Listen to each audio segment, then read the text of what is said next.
Welcome to my YouTube channel. This is Bilal Rahmani. आज हम बात करेंगे कुछ रिज़ल्ट जो आपकी करैक्टरिस्टिक ऑफ रिंग होती है उसके बारे में कुछ बात करेंगे हम, जो हमारा रिज़ल्ट है। ठीक है, कुछ ऐसे रिज़ल्ट है जो काफ़ी यूज़फुल है और कई बार नेट में काम आते हैं और भी जो बड़े बड़े वनडे एग्ज़ाम्स है वहाँ भी काम आते हैं। तो पहले हम करैक्टरिस्टिक ऑफ रिंग को एक बार फिर से समझते हैं और रिकॉल करते हैं। और दूसरी बात कि इसके कुछ रिज़ल्ट्स हैं, फाइनाइट पे है, इनफाइनाइट पे, इंटीग्रल डोमेन पे है, फील्ड पे है। ये सारी बातें हम बात करेंगे आज। ठीक है, तो आप मेरे वीडियो को पूरा देखिए ध्यान से। यकीन मानिए आपको कुछ ना कुछ तो यहाँ से सीख मिलेगा दोस्त। कैरेक्टरिस्टिक रिंग की जो प्रॉब्लम है मुझे लगता है कि आप यहाँ से समझ जाएंगे और रिज़ल्ट भी आप समझ जाएंगे और लॉजिक भी। ठीक है, तो देखते हैं क्या है हमारा result on characteristic of a ring. ठीक है, रिज़ल्ट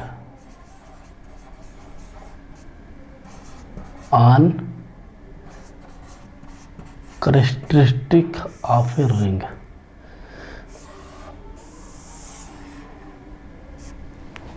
तो रिज़ल्ट आपका क्या है, कैरेक्टरिस्टिक पर है।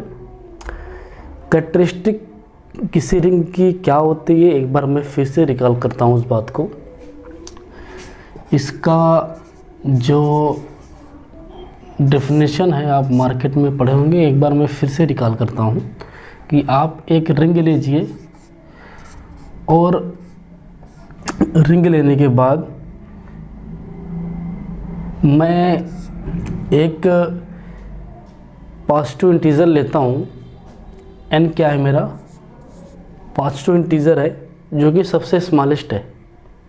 सबसे स्मॉलेस्ट पॉजिटिव इंटीजर एन अगर आपको ऐसा मिलता है कि इस रिंग का कोई भी आप एलिमेंट लेते हैं और एन से मल्टीप्लाई करते हैं तो आपको 0 मिलता है for every a belongs to ring. क्या, एक रिंग।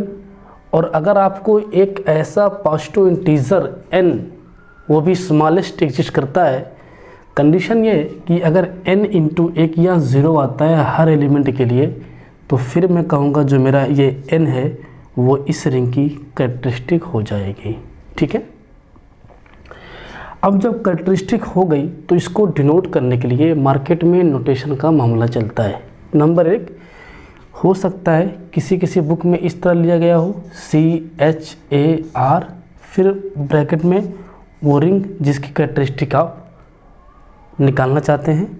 दूसरी बात, एक नोटेशन और चलता है CH और ये। ठीक है, ज़्यादातर जो नोटेशन मार्केट में फेमस है वो आपका ये है।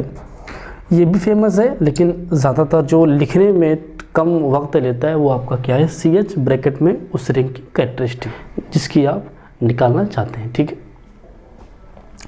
तो इस रिंग की जो कैरेक्टरिस्टिक कितनी आ गई, तब n आएगी। ठीक है, जब आपको एक ऐसा स्मॉलेस्ट पॉजिटिव इंटीजर एग्जिस्ट करेगा, एग्जिस्ट करने के बाद उस रिंग का कोई भी एलिमेंट लेते हैं आप, तो उस n से जो स्मॉलेस्ट पॉजिटिव इंटीजर एग्जिस्ट कराया है आपने मल्टीप्लाई करेंगे। अगर आपको 0 एलिमेंट देता है तब आप कहेंगे जो आपका वो n होगा वो कोई आम n नहीं है बल्कि उस रिंग की कैरेक्टरिस्टिक हो जाएगी। ठीक है, अब रिज़ल्ट हमारा फर्स्ट ये है,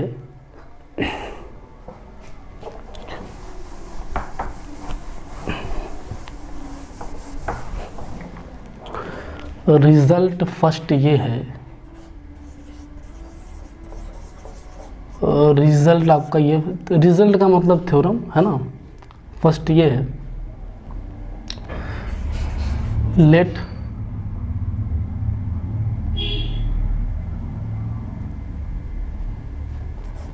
R be a finite ring, then characteristic R is non-zero।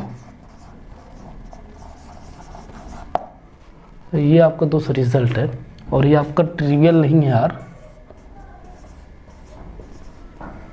अगर आप ट्रिवियल भी लेते हैं तो कोई भी दिक्कत नहीं है दोस्त। ठीक है, ट्रिवियल लीजिए तब भी कोई आपत्ति नहीं है इसमें। ठीक है, अगर आप ट्रिवियल लेते हैं कोई आपत्ति नहीं है। आपको एक ऐसा स्मॉलेस्ट पॉजिटिव इंटीजर 1 मिल जाएगा तब भी कोई आपत्ति नहीं है। ठीक है, आपका ये थ्योरम है। क्या है थ्योरम? कि R आपका एक रिंग है जो कि फाइनाइट है, तो फिर थ्योरम ये बोलता है कि जो उसका कैरेक्टरिस्टिक आएगा वो हमेशा नॉन ज़ीरो आएगा। कोई भी आपका फाइनाइट रिंग हो उसका कैरेक्टरिस्टिक हमेशा नॉन ज़ीरो ही आएगा। ये आपका थ्योरम है। कोई भी रिंग हो अगर वो फाइनाइट है तो फिर मैं दावा करता हूँ उस रिंग की जो कैरेक्टरिस्टिक आएगी वो हमेशा नॉन ज़ीरो आएगी। इसका आपको मैं प्रूफ दे रहा हूँ, ये ले लीजिए इसका प्रूफ। बहुत बड़ा तो नहीं लेकिन लॉजिक है। ठीक है, लेट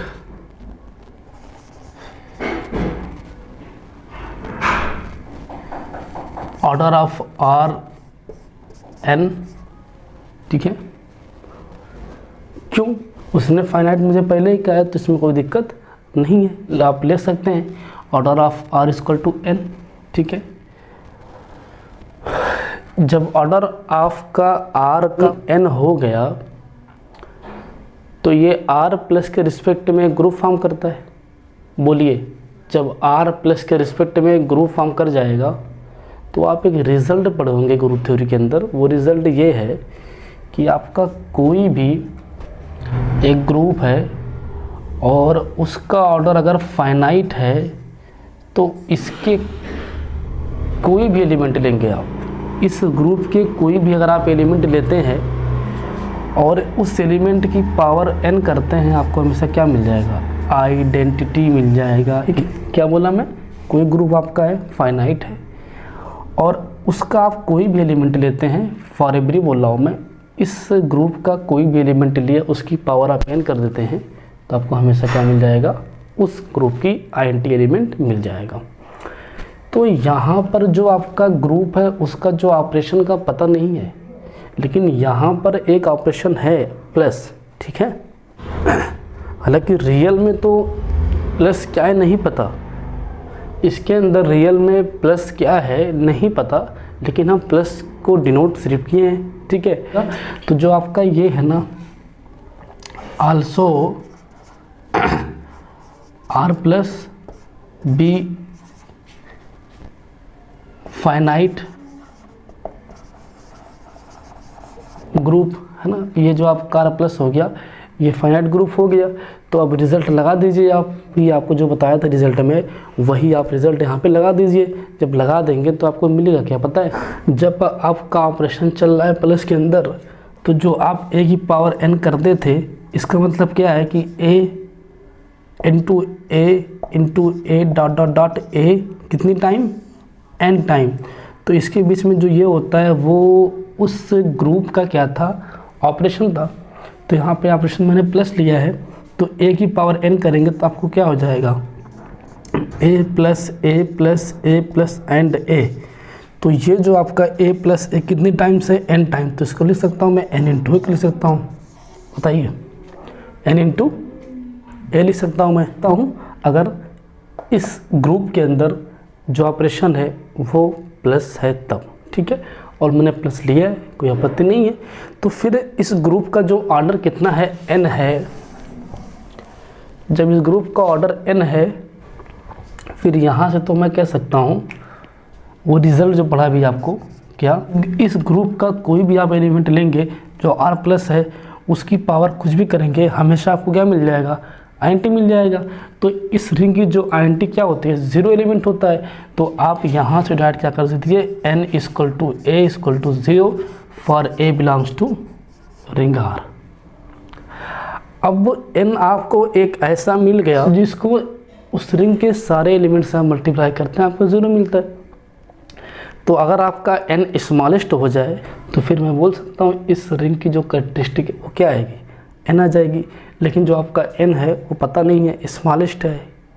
ठीक है, लेकिन यहाँ से तो मैं कह ही सकता हूँ कि जो इसकी कैरेक्टरिस्टिक आएगी उस रिंग की वो कितनी आएगी, यानी या फिर n से कम। ठीक है, लेकिन हमेशा एक से बढ़ी जाएगी दोस्त। इसके अंदर एक बात और है, ये तो आपकी रिंग क्या है, फाइनाइट है, तो कैरेक्टरिस्टिक नॉन ज़ीरो आएगा। तो अगर आपकी रिंग मान लीजिए इनफाइनाइट हो गई तो उसके कैरेक्टरिस्टिक के बारे में आप क्या कह सकते हैं, कुछ नहीं कह सकते हैं। अगर आपकी रिंग क्या हो गई, इफ़ आर इज़ इनफाइनाइट हो गई, आपकी जो आर है अगर इनफाइनाइट हो गया तो जो इसकी कैरेक्टरिस्टिक आएगी ना, कैरेक्टरिस्टिक ऑफ आर, वो ज़ीरो भी हो सकती है और क्या हो सकती है, नॉन ज़ीरो भी हो सकती है। क्या, नॉन ज़ीरो भी हो सकती है और ज़ीरो भी हो सकती है। इसके अंदर दो केसेस हैं। एग्जांपल ले लीजिए आप, जैसे आपका ZNX हो गया, ZNX के अंदर जो एलिमेंट आएंगे, इसके अंदर वो सारे पॉलिनोमियल्स आएंगे, सारे जो पॉलिनोमियल्स आएंगे डिग्री n के। और दूसरी बात, जो आपका इसके कोफिशिएंट आएंगे सारे AIs, वो किसके अंदर जाएंगे, ZN से आएंगे। तो आपकी दूसरी रिंग फॉर्म करेगी, एडिशन मान लो n, मल्टीप्लिकेशन मान लो n के रिस्पेक्ट में, आप देख सकते हैं। लेकिन इस रिंग की जो कैरेक्टरिस्टिक आएगी ना, अगर आप कैरेक्टरिस्टिक की बात करते हैं ZN की खास करके, तो वो कितना जाएगी, n आ जाएगी। और ये तो आपकी ring infinite, degree is not fixed, ठीक है। तो ये आपकी ring infinite, characteristic non zero finite, ठीक है। अच्छा अगर आप ले लेते हैं, आप Z इंटीजर ले लेते हैं, सेट ऑफ इंटीजर ले लिया आपने, तो इसकी कैरेक्टरिस्टिक कितनी जाएगी, कैरेक्टरिस्टिक आप अगर आप Z निकालते हैं तो आपको मिल जाएगा 0। इंटीजर लेते हैं, even integer, rational number, real numbers, complex number, इन सब की अगर आप कैरेक्टरिस्टिक निकालेंगे आपको 0 मिल जाएगा, ठीक है। हालांकि दोस्त मैं लिखा नहीं हूँ लेकिन आपको बोल दे रहा हूँ, characteristic of even integer, integer, rational number, complex number, real numbers, इन सब की अगर आप कैरेक्टरिस्टिक निकालेंगे आपको हमेशा 0 मिल जाएगा। लेकिन कोई इनफाइनाइट रिंग है, उसकी कैरेक्टरिस्टिक 0 भी आ सकती है। कोई भी आपका इनफाइनाइट रिंग अगर है तो उसकी कैरेक्टरिस्टिक 0 भी आ सकती है और नॉन ज़ीरो भी आ सकती है। लेकिन अगर आपकी वो रिंग फाइनाइट हो गई तो उसका कैरेक्टरिस्टिक ऑलवेज नॉन ज़ीरो आएगा। ये आपका रिजल्ट है, ठीक है।